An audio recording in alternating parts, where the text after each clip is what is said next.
এইবার বই কিতাব কেনার জন্য টাকা 2500 লাগবে। কত লাগবে? 2500। মা বাবাকে বলল মনিরউদ্দিনকে 2500 টাকা লাগবে। বাবার মাথা ভারী হয়ে গেল, কেন গরিব মানুষ, তেমনটাই অর্থনৈতিক সিস্টেম বাবার ছিল না। বাবা মাকে উত্তর দিয়ে বলল ওর লেখাপড়ার জন্য কেন এত টেনশন করিস? ওর তো হাত দুটি নাই, ওর তো পা দুটি নাই, ওকে বেশি লেখাপড়া করিয়ে টাকা খরচ করে লাভ কি? ওকে কেউ মাদ্রাসা মসজিদ মক্তবে রাখবে না, ওর কোনো চাকরি বাকরি হবে না। কেন? ও তো এক অন্যের সাহায্য ছাড়া চলতে পারে না। কোন রকম নামাজ রোজার সামান জানলেই তার যথেষ্ট।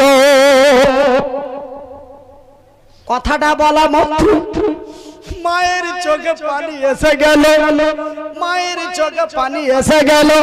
মাকে বলে বাবু রে, মনে হয় তোর আর পড়া সম্ভব হবে না।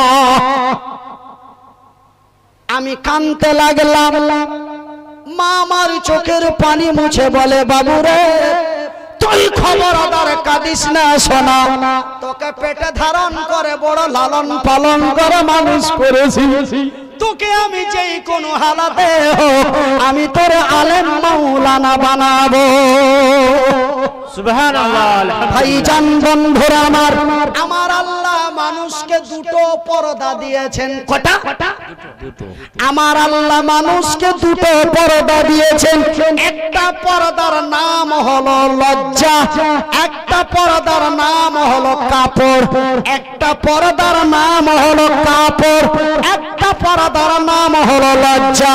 ভাইজান বন্ধুরে, যেই পর্দাটা দিয়ে আমার উলঙ্গ শরীরখানা ঢেকে রেখেছি, এই পর্দাটির নাম হলো কাপড়। আর একটি পর্দা আছে, সেই পর্দাটির নাম হলো কোরআনে বলে হায়া, আল্লাহর ভাষায় বলে হায়া, আমাদের মাতৃবাংলায় বলে লজ্জা। তবে ভাইজান, লজ্জার পর্দাটা দেখা যায় না।